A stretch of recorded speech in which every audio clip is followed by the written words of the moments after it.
This week we discussing Parsha Reach, which translated, the word Reach translated is to see, behold, or pay attention. I would like to bring to your attention. And this is what Moshe basically is saying to this young generation, because he continues his 36 days final statement to the young generation which was born in the desert. He says to the people of Israel, I place before you today a blessing and a curse. The blessing that will come when they fulfill God's commandments, and the curse if they abandon them. This should be proclaimed on Mount Gerizim and Mount Ebal, when the people cross over the Jordan River into the Holy Land. Then in this parsha is discussed a temple, the future first temple which should be established, the place that God will choose, where the people should bring their sacrifices to Him, to God. And a statement is made that it is forbidden to offer sacrifices to God in any other place. Because in the past, as we know, Abraham and Yaakov and Yitzchak, they were building a sacrificial table, a mizbeach, and were doing sacrifices wherever they felt it's important. Now, from this is forbidden in the future after this statement by Moshe. It is permitted to slaughter animals elsewhere, not as a sacrifice, but to eat, just as food, providing that they are killed properly as per the Jewish halakha laws, shchita. Meat, and people allowed to eat meat. The blood, however, may not be eaten. It's totally forbidden for Jews and actually non-Jews to eat blood, because it's part of the 7 Noahide laws as well. Then the parsha is talking about a false prophet, or one who entices others to worship idols. And it clearly states that he should be put to death.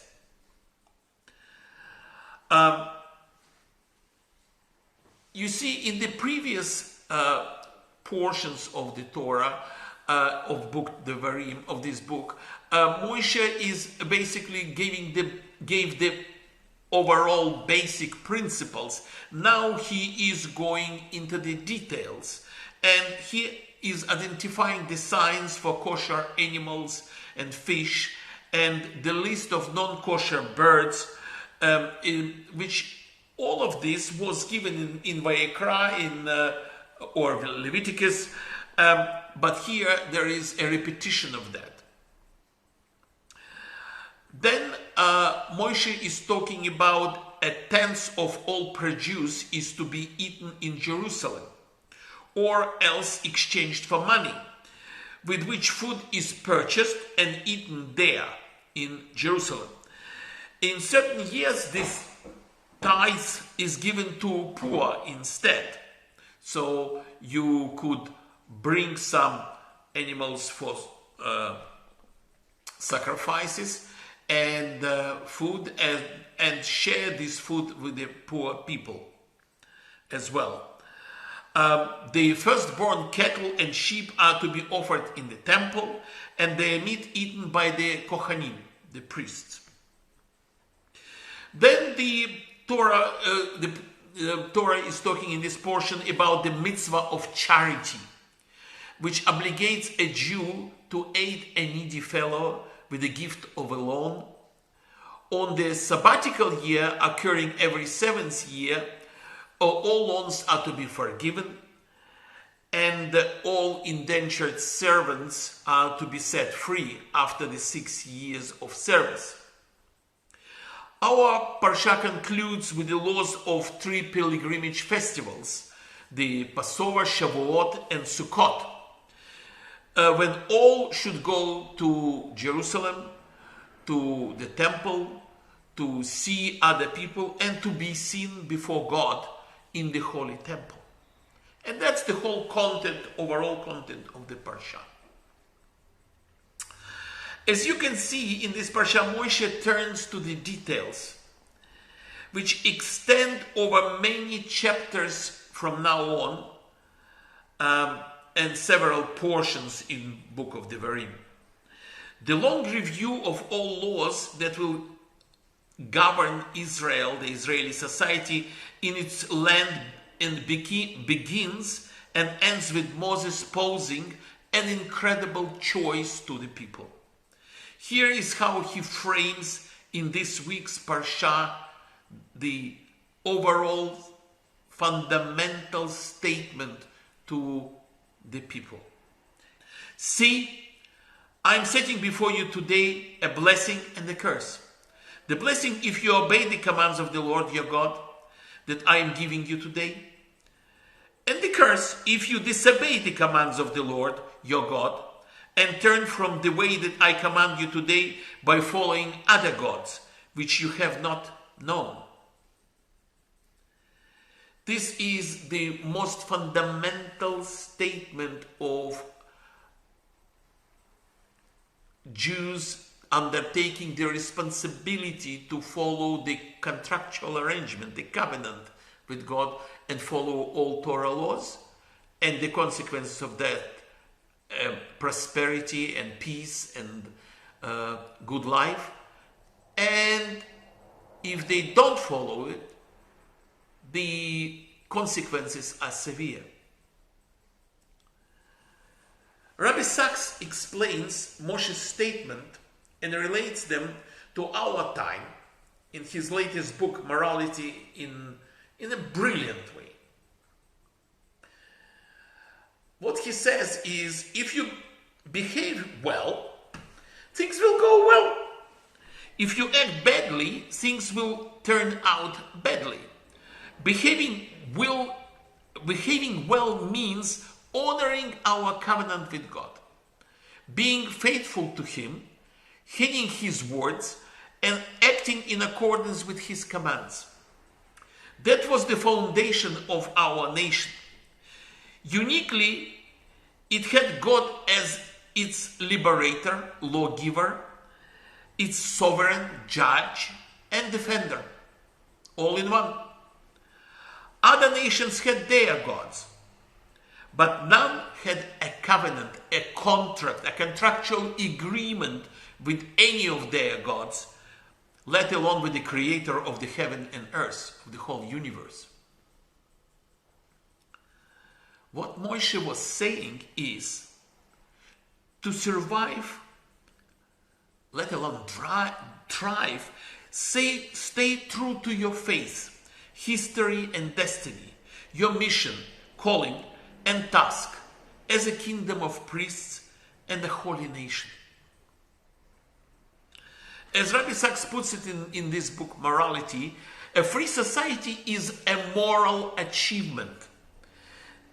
The paradoxical truth here is that a society is strong when it cares for the weak, rich when it cares for the poor, and invulnerable, secure totally when it takes care of the vulnerable.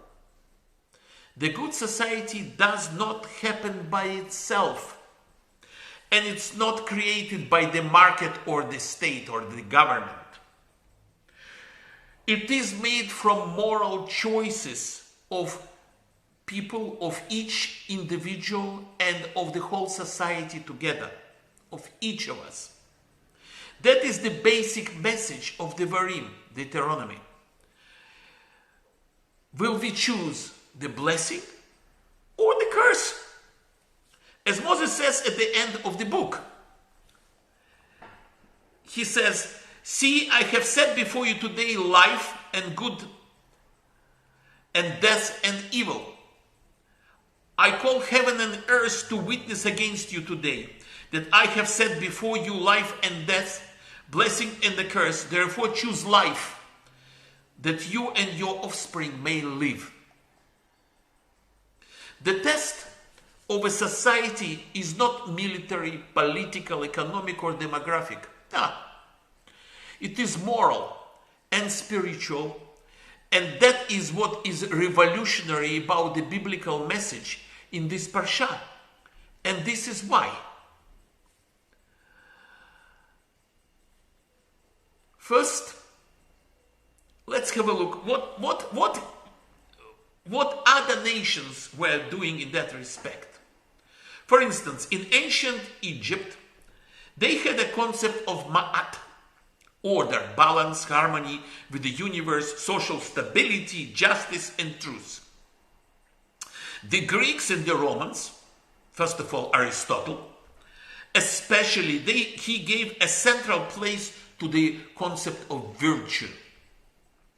The Stoics, the Stoic system, they created an influential moral system set out in writings of Seneca and Marcus Aurelius. However, all of those ancient systems were essentially ways of worshipping the state, the power, controlling population. The cosmic significance of the pharaoh in pharaonic Egypt, he was the god, the semi-god, the state, and everything. A heroic significance in Greece and Rome. In Judaism, we do not serve the state. We do not worship the prime minister or the president. We serve God alone. The specific ethic of the covenant, the contract we have, restated by Moshe in the book of Devarim, places on each of us an immense dual responsibility, both individual and collective. I am responsible for what I do, but I am also responsible for what you do. As Maimonides wrote in the Sefer HaMitzvot, it is not right for any of us to say, I will not sin, and if someone else sins, that is a matter between him and his God. This is the opposite of Torah. That doesn't work. In other words, it's not the state, the government, the army, or the police that is the primary guardian of the law. Now, though they are important, and it will be indicated in the next parsha, the importance of establishing all of those authorities. But what is more important than that is it is each of us and all of us together that is what makes Judaism ethic of the covenant unique.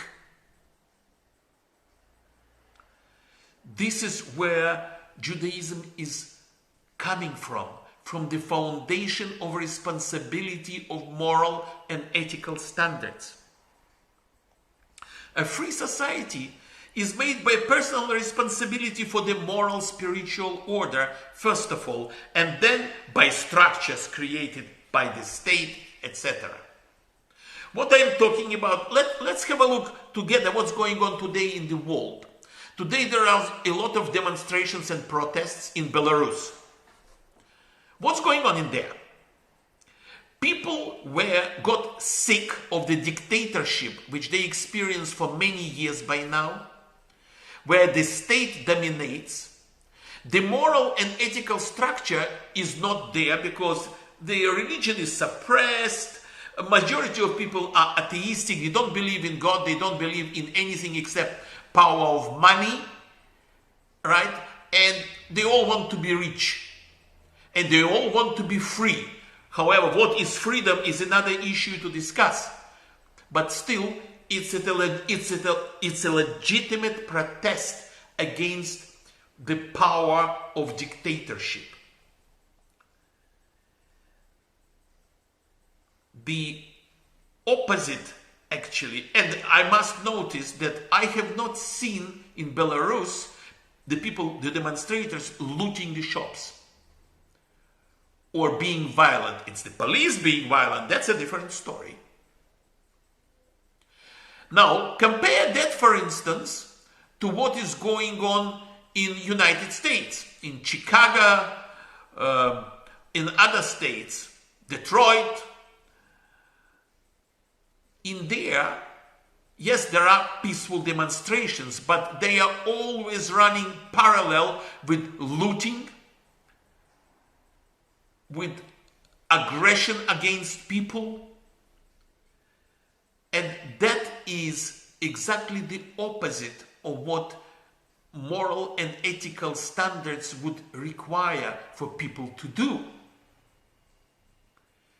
And in there, what we see most of the time is the lack of the state imposing rule of law. We will come to that in a few minutes. So, you see, all of this was fully understood in the past by key figures associated with the emergence of the free societies in England and in America and etc. Alexis de Tocqueville, whom I was referring to previously, in Democracy in America, wrote the following: "Liberty cannot be established without morality, nor morality without faith." In his farewell address, George Washington wrote, "Of all the dispositions and habits which led to political prosperity, religion and morality are indispensable supports." Why so? What is the connection between morality and freedom? The less law enforcement depends on surveillance or the police, and the more on the internalized habits of law-abiding society people, the freer the society is. This is why Moses and later on Ezra and later our rabbis put so much emphasis on learning the Torah, learning the law, the halakha, so that people from early childhood become knowledgeable in the aspects of law and will keep the law for all people.